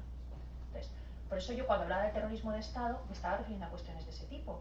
Aplicación del Estado de Derecho significa, si incumples la legalidad tienes las sanciones que la legalidad te establece, que ahora no se están aplicando. Pero para eso tienes que tener un tipo de política pública que es diferente a la que tenemos ahora. Por ejemplo, España. ¿No hay sanciones en materia de derechos humanos? Sí hay sanciones en materia de derechos humanos, pero son muy difíciles de aplicar, ¿no? Para no hablar de la Unión Europea, yo voy a ponerte un ejemplo, digamos, más casero, ¿no? Porque creo que se ve mejor, pero sería extrapolable a cualquier Estado. Por ejemplo, en España, nosotros tenemos un tipo de gobierno, y el anterior del anterior. Hemos tenido varios gobiernos que nunca, jamás en España ha cumplido sus cuotas en relación al refugio. Cuando no había situación de crisis, como se dice ahora, la mal llamada crisis, tampoco se cumplían. ¿Se ha sancionado a esos partidos?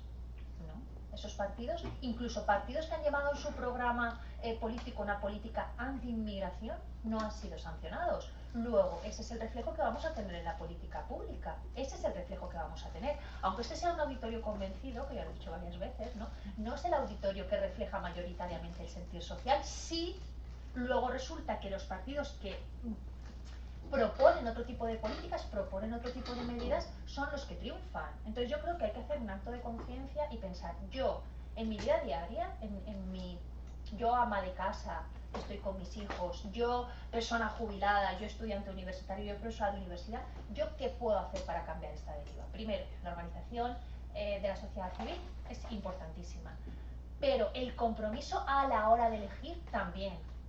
Y esto es los del máster de este año ya les eché la charla sobre la importancia del derecho del voto, pero voy a aprovechar este contexto, porque los aprovecho todos, para decir lo mismo. La gente dice, yo no voy a votar, porque todos los políticos son muy malos, y como todos son malos y a mí nadie me representa, perdona, si tú no votas, estás votando por omisión. Tu no es un voto para ese partido que tú no quieres. Entonces, si tú no quieres, salvo que creas en la anarquía y entonces quemamos las instituciones del Estado, etcétera, que no es mi postura, yo creo en el Estado de Derecho, creo que se cambia desde dentro. Entonces, a tu pregunta, ¿cómo cambiamos las políticas europeas? Cambiando a las personas que las hacen. Porque no son seres extraterrestres, son seres elegidos por nosotros. Tenemos parlamentarios europeos y algunos españoles muy buenos, no digo nombres para que no se me tache de partidista, que han hecho propuestas en relación a inmigración y asilo muy buenas y muy viables. Pero en la votación mayoritaria no han salido. ¿Qué significa? Hay que cambiar esa votación mayoritaria. ¿Eso hay que hacerlo en Europa? No, eso hay que hacerlo en España. Eso hay que hacerlo en la Comunidad Valenciana también. Y eso hay que hacerlo en el ayuntamiento de tu pueblo o del mío, y eso hay que hacerlo en la universidad y en las asociaciones de amas de casa y en todas partes.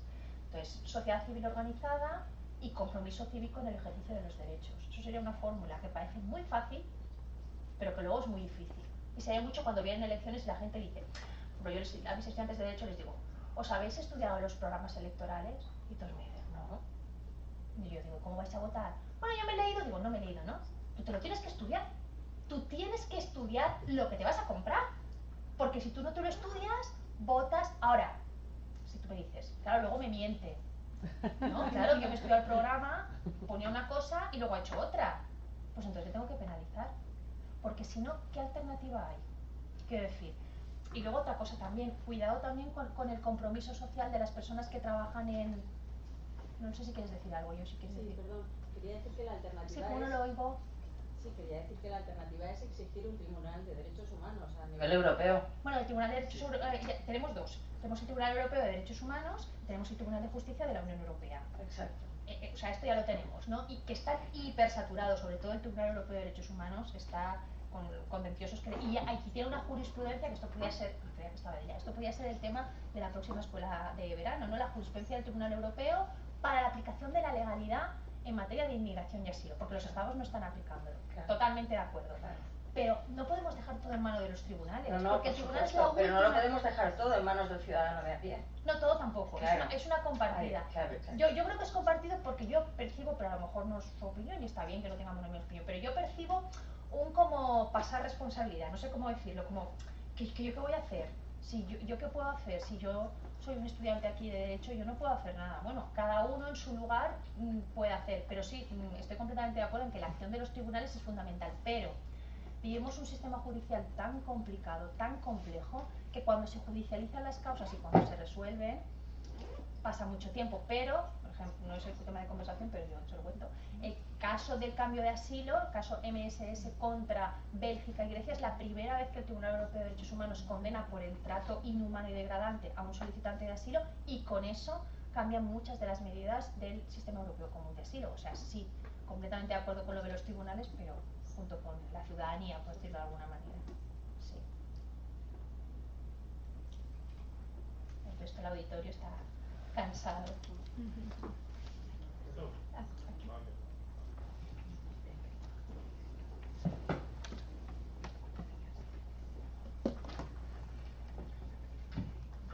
Bueno, no sé muy bien cómo plantear la cuestión, pero ya que estamos enfocando la escuela en las fobias, quería saber cómo has planteado la postura de la radicalización como una mala vía a la hora de las segundas generaciones. Bueno, los que son europeos que se radicalizan porque no se integran. Sería peor que la gente supiera a través de los medios que los terroristas, por así decirlo, parten de Europa, de este contexto, que no tienen por qué ser inmigrantes o refugiados, que está claro que no lo son. O sea, si eso agravaría la situación de la fobia dentro de cada país, o si por el contrario se fomentaría que hubiese una integración para que se evitase esa situación. No lo he planteado muy bien, pero es que no sé cómo plantearlo. Entonces... Vale, no estoy segura de si he entendido la pregunta, entonces yo te digo si lo he entendido y tú me dices si sí o sí. Lo que yo he intentado explicar es que se usa como una especie de chivo expiatorio, ¿no? Y se dice, pues los refugiados y los inmigrantes son los terroristas, si cerramos las fronteras, pues vamos a tener menos terroristas, pero los datos demuestran que esto no es así, ¿no? Esa era un poco la idea. Y creo que tú me preguntas, bueno, pero si realmente sabemos que están dentro, ¿esto no será peor? Esa es la cuestión, ¿no? O sea, no estigmatizaremos a esas personas, pero es que esas personas a priori tú no las puedes identificar, ¿no? Nadie es delincuente hasta que comete la acción delictiva, nadie es terrorista hasta que comete la acción terrorista. Entonces, yo creo que es mejor conocer los datos objetivos que aportan una realidad. La realidad nunca es objetiva, ¿no? Depende de dónde te coloques, ves el sol de una manera, pero más objetiva que crear lo que es realmente un chivo expiatorio, que lo que hace es estigmatizar a un colectivo y colocarlo en una situación extrema. Que si objetivamente los datos de Europol del informe de 2016 demuestran que los atentados que se han analizado no han sido cometidos por personas, vamos a decir, extranjeras, focalizar en el extranjero, ¿a qué te lleva? A crear una situación de extrema vulnerabilidad para ellos. Y tú me dices, claro, es que si son los nacionales, entre nosotros estaremos peor. No, porque no los vas a poder identificar. O sea, tú puedes identificar, tú cómo puedes saber, voy a poner el ejemplo al revés, pero si es más educado. ¿Tú cómo puedes saber que yo no soy un asesino en serie? No lo soy ahora, pero es que nadie lo es antes de serlo. No sé si me explico. Sí. Que decir, el asesino en serie no está identificado antes, el terrorista no está identificado antes. Entonces, cuando yo hablo de medidas de combatir la radicalización, lo que estoy diciendo es que hay focos de acción que han demostrado que conducen a situaciones radicales. Colectivos vulnerados, colectivos maltratados, digamos, maltratados, olvidados por las políticas públicas, sesgados. Y no me gusta mucho esto la idea de porque no están integrados, porque uno que es, vamos a poner español, uno que es español, nacido en España, criado en España, ¿quién puede decirle que no está integrado? Si se radicaliza, desde luego no tiene que ver con la integración, tendrá que ver con esto que yo llamo, por simplificar, vulnerabilidad, situaciones de extrema vulnerabilidad, pero con la integración. Es que la palabra integración me recuerda mucho, esto es otro discurso, pero me recuerda mucho, es como hay un todo homogéneo y entonces cuando tú formas parte del todo homogéneo estás integrado, pero es que no hay todo homogéneo. Por eso que no hay todo homogéneo o que no es tan evidente el todo homogéneo, dentro de esa homogeneidad también hay potenciales terroristas.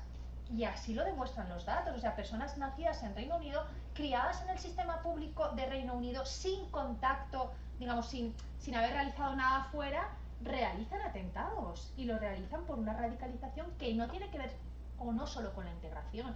Hablan inglés, conocen las estructuras inglesas, claro, es que son ingleses. No sé si cómo explicarlo. Sí, entonces creo que el chivo expiatorio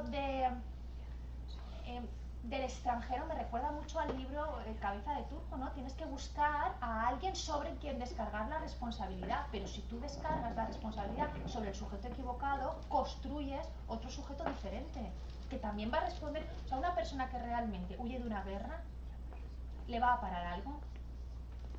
No le va a parar nada, ¿no? Detrás la muerte y delante también. Entonces, hacia adelante. Entonces, no creo que fuera perjudicial, que era tu pregunta. No creo que fuera... Ay, perdón, que me he ido del perdón. Que me muevo mucho. No creo que fuera perjudicial, creo que siempre es mejor conocer datos objetivos y sobre todo, creo que el sentido de esos datos objetivos sería articular políticas para hacerles frente. Porque claro, si tú vas a decir, tengo zonas radicalizadas en España, aquí, aquí, aquí y aquí, vale, ya lo sabemos todos, ahí no vamos a vivir. ¿No? O sea, tienes que hacer una política pública que te permita combatir esa situación de radicalización. ¿Por qué un joven nacido en Francia, de padres X, se va a radicalizar? ¿Por qué? O en España, ¿por qué? Pues es el porqué es el que tienes que combatir con la política pública, pero no con la política de extranjería, porque si lo haces con la política de extranjería no vas a conseguir nada, porque no es extranjero. Eso es un poco la idea que intentaba transmitir.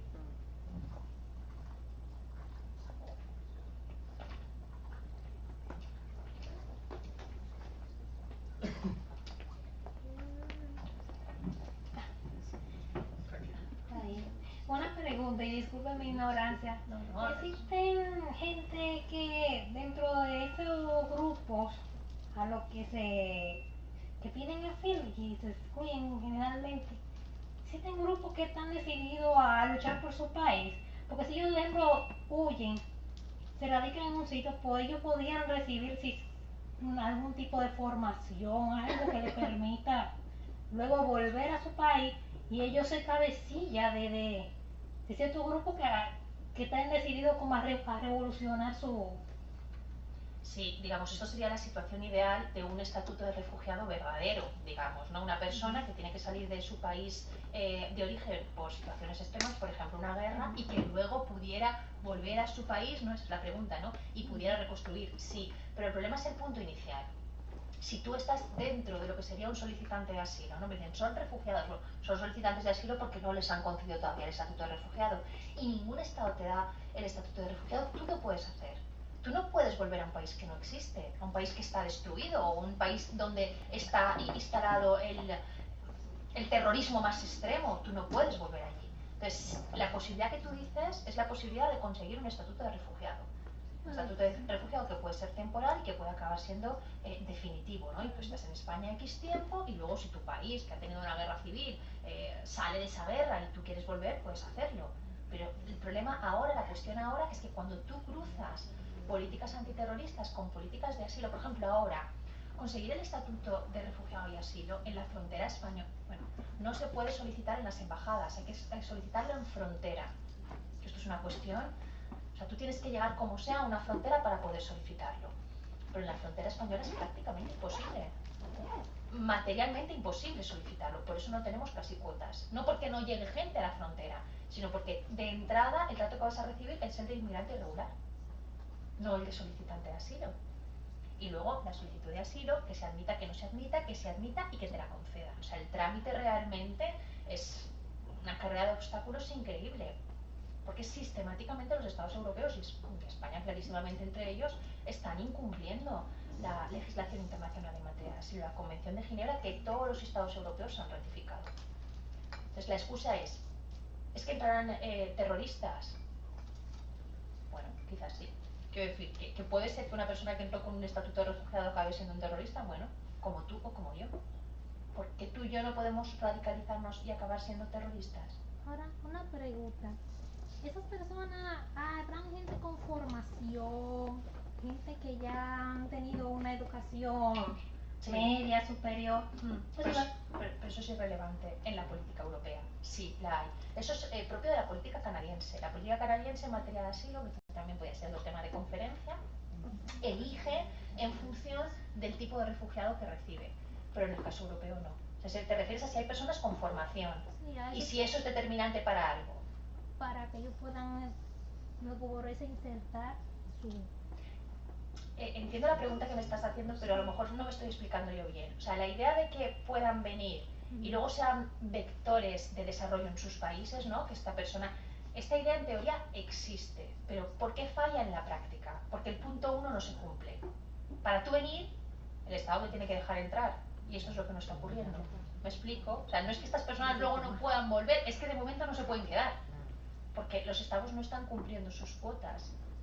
Por ejemplo, si ahora estuviéramos no en un país en guerra, en un país en el que tenemos que salir porque nos estamos muriendo de hambre, que también es una causa considerable de factor expulsión, ¿no? Y queremos venir a España, las posibilidades que tienes son cero, de entrada legal. Cero. Si tienes familia aquí que puede iniciar un trámite de reagrupación, que cumpla todos los requisitos, aquí los del máster nos podríamos examinar, pregunta de examen, la reagrupación familiar, pues a lo mejor tendrías una mínima posibilidad, pero en este momento prácticamente nula. Entonces, si no la tienes y realmente tú necesitas salir de tu país, ¿qué harás? Pues entrarás irregularmente, subirás una patera, intentarás saltar la valla, ¿no? Y serás un inmigrante irregular. No se tomará en consideración el factor que hizo que tú salieras. No sé si me explico. O sea, en tu pregunta, ¿qué es lo que falla? El punto 1, que para que tú puedas volver y ser un instrumento de desarrollo, un agente de desarrollo en tu estado, que es tu pregunta, ¿no? Primero tienes que poder estar aquí. Y ahí entran los conflictos. Y entonces no.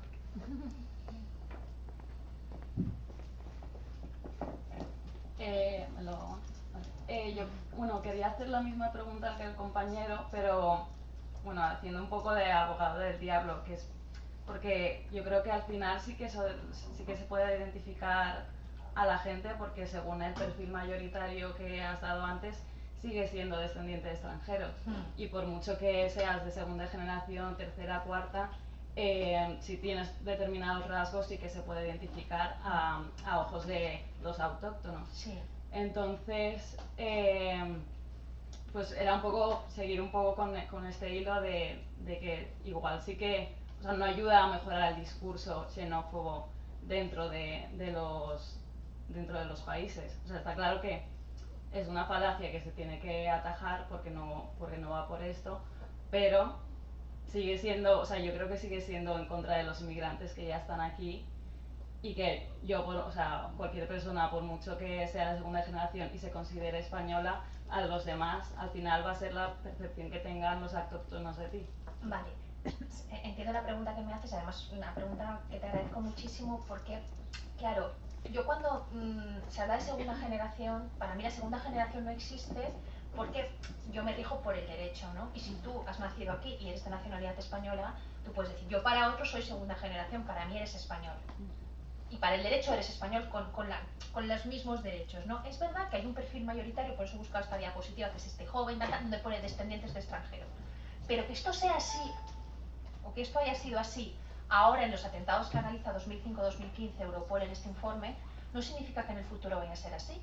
Porque estas personas que son autóctonos se relacionan con autóctonos.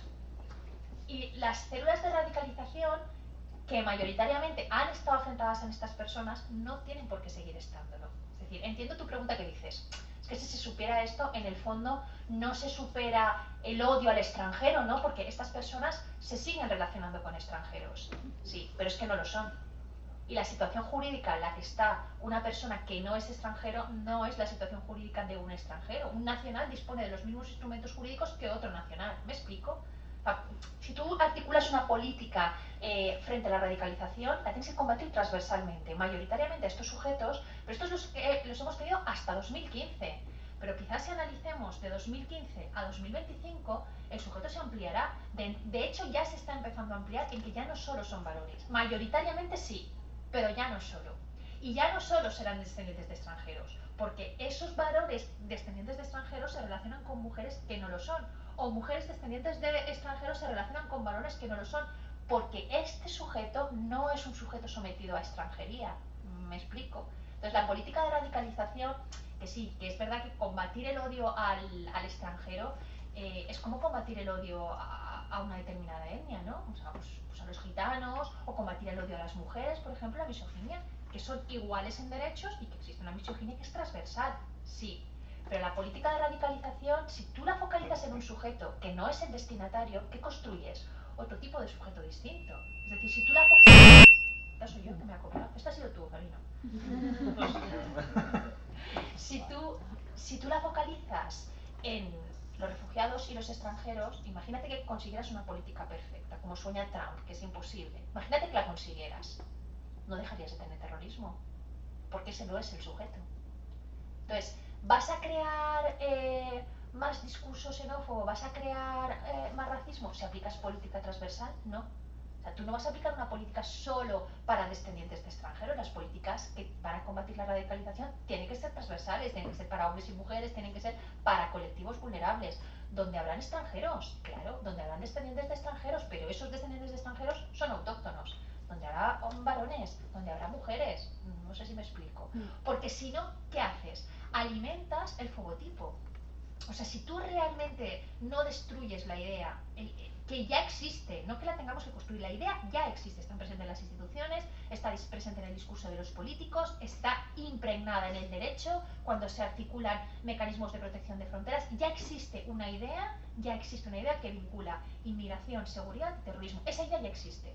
Si no se actúa frente a ella, eso solo puede ir a más, generando unos resultados muy perversos y no combatiendo el objeto real que tiene que ser el objeto de la política, que es la radicalización. Si tú combates eso, entonces sí puedes tener índices menores de terrorismo dentro. El que venga de fuera vendrá. O sea, yo tampoco estoy diciendo, es que esto es un tema muy complejo, yo no estoy diciendo que no puede haber un porcentaje de esos grupos terroristas de los que habla la directiva de 2017. Claro que lo hay, para eso está toda la política antiterrorista y está bien articulada en la Unión Europea. Lo que yo estoy diciendo es que hay otro que se invisibiliza porque se sustituye, vamos a simplificar, por el odio al extranjero, por el odio al refugiado, que no es el sujeto de ese tipo de acción. Vale, ¿y otra pregunta? en ese perfil se incluye alguna clase social o sea, socioeconómicamente hay un perfil. No, a ver, el informe no dice qué perfil, ¿no? Pero sí que se trata de colectivos, claro, porque date cuenta que es un informe de Europol, o sea, tiene que utilizar un lenguaje técnicamente correcto, ¿no? Sí que dice que se trata de colectivos vulnerables. Cuando uno lee el colectivo vulnerable, pues tiene que entender que son personas que viven en situaciones socialmente pues, de pobreza o estigmatizadas, desatendidas por las políticas públicas, etc. Pero no dice, a la pregunta de si dice exactamente un tipo de perfil, no lo dice. O sea, no se sabe si también puede haber terroristas ricos o de clases sociales altas. No. Vale. Que decir, eso el informe no lo pone. Pero bueno, pone que son colectivos vulnerables. Vale. Son ricos vulnerables, esto lo podríamos discutir, que a lo mejor sí, pero mayoritariamente los grupos vulnerables no tienen ese perfil.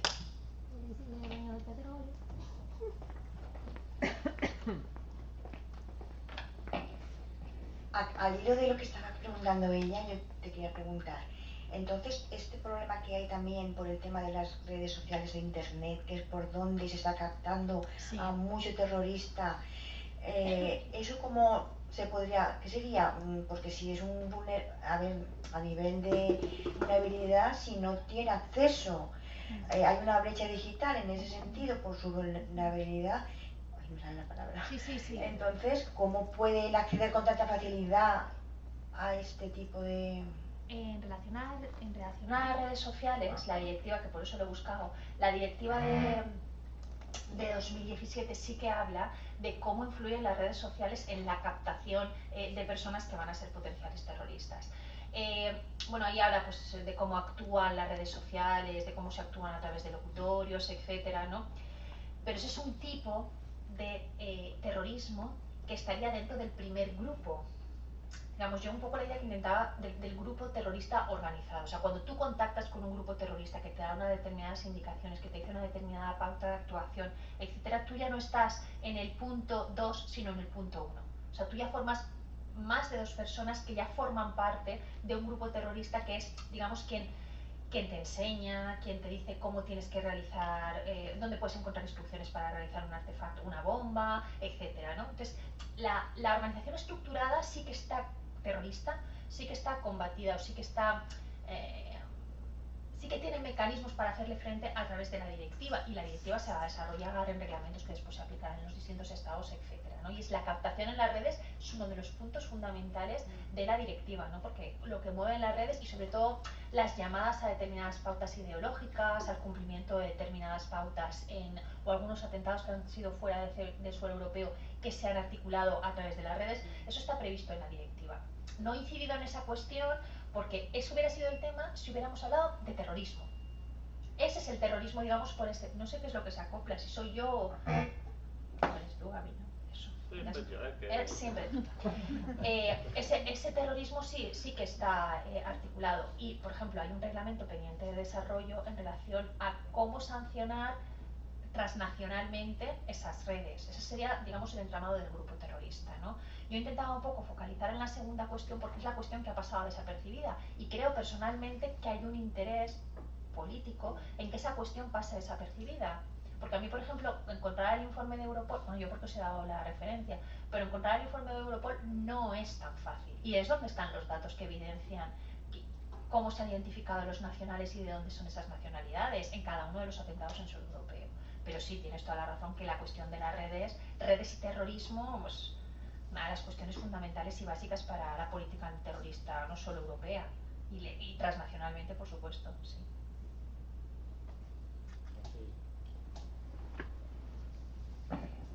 Bueno, antes que nada, como periodista, me gustaría señalar el hecho de que en los medios de comunicación se traten todos estos temas como se tratan, y desde dentro puedo decir, además del absoluto desconocimiento de todos los temas de migración, políticas, etcétera, hay un objetivo detrás, hay una ideología, y que es la que luego también vemos en políticas, etcétera. O sea, esto no es casual, esto no es...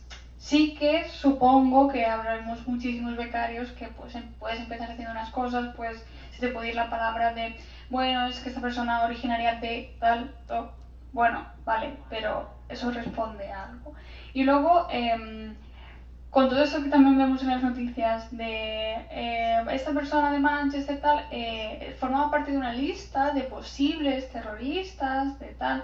Me gustaría un poco que desarrollaras más todo esto de la inclusión en listas, la persecución en redes, etcétera, de gente que aún no ha cometido ningún tipo de delito. O sea, ¿cómo estás en listas? ¿Cómo se nos vigila como tal cuando aún no has hecho nada? Ahí donde están los derechos. Bueno,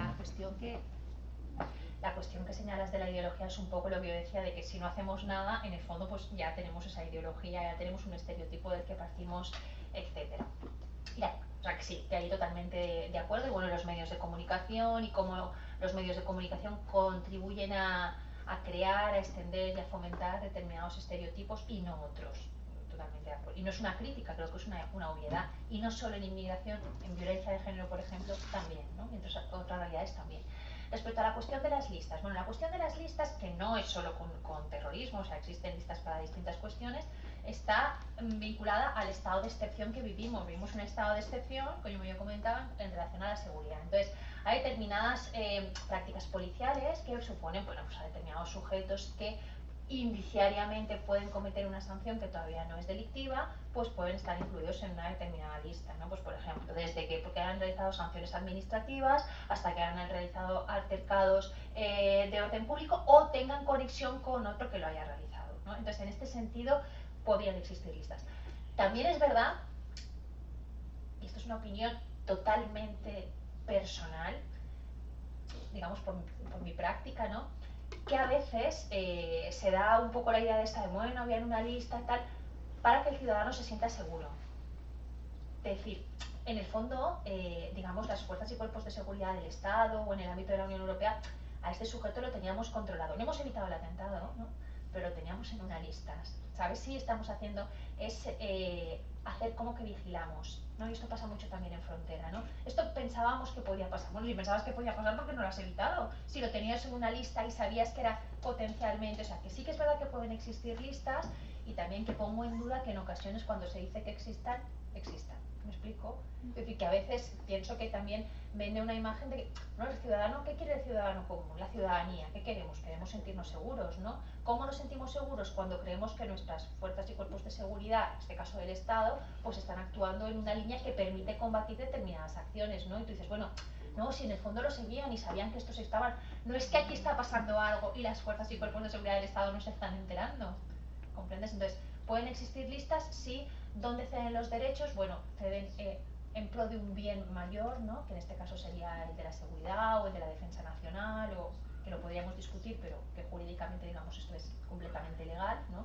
En fin, para conseguir un fin mayor, ¿no?, un bien jurídico protegido mayor, pues ceden determinados derechos. Esto es completamente legal, con lo cual pueden existir ese tipo de listas, que por otra parte, listas es que hay un montones, de los pasajeros que viajan a la Unión Europea, de todo el sistema de información Schengen. Quiero decir que los datos que se cruzan no son solo estas listas, sino todo el entramado de datos biométricos de las que se dispone en la Unión Europea, y eso es completamente legal. Y por otra parte también pienso que a veces se dice que hay, y que en realidad es simplemente para que estemos tranquilos de que el Estado vela por nosotros, de que la ciudadanía está segura.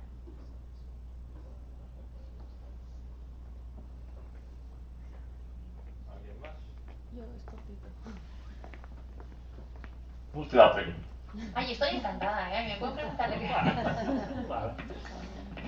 Es mejor que la conferencia preguntas. Por aclarar un poco estos términos, porque yo también pensaba que una persona que se forma por internet era parte del segundo grupo, no del primero.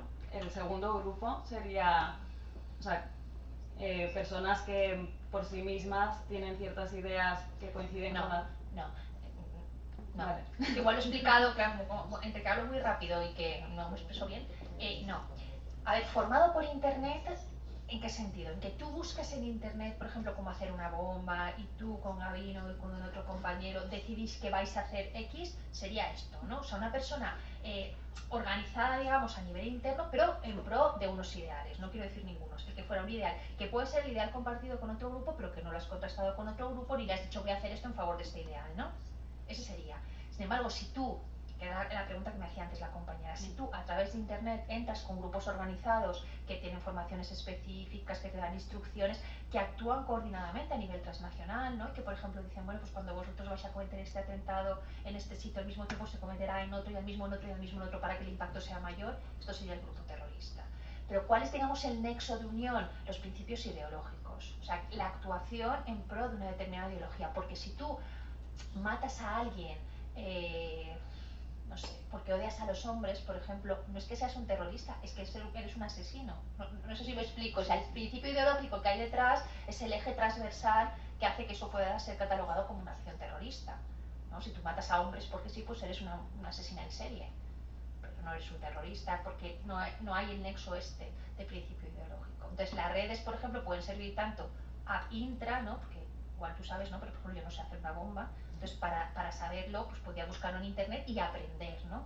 Pero no sin entrar en contacto con un grupo que me explica dónde puedo adquirir un material, cómo puedo conectar con otros sujetos que forman parte de ese grupo, cómo podemos coordinar una acción. Entonces pasaríamos al primero. Pero entonces, de este grupo hay mucha gente que actúa en solitario, o sea, las cifras de grupo terrorista, o sea, de primer grupo y segundo grupo. A ver, las cifras del segundo grupo son prácticamente desconocidas, porque tienes que llegar a catalogar esa acción como terrorista.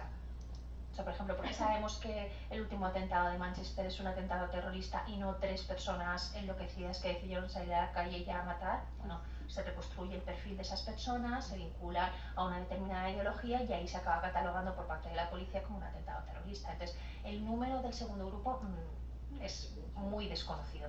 El número del primero no, el número del primero está perfectamente identificado y es ahí donde se canaliza la política antiterrorista, ¿vale? Pero precisamente porque el número del segundo es más difuso, más desconocido, más invisibilizado, yo creo que es, no voy a decir más importante, pero tan importante como el primero. Precisamente por eso, porque no lo tienes identificado, no sabes dónde está, no sabes quién es, no sabes cuántos son y cómo actúan. Yo no me quiero ir, pero dice Belia que nos vamos. Así que si la autoridad dice que nos vamos, yo daros las gracias por haber resistido hasta el final. Por haber resistido hasta el final, me lo he pasado muy bien. Muchas gracias.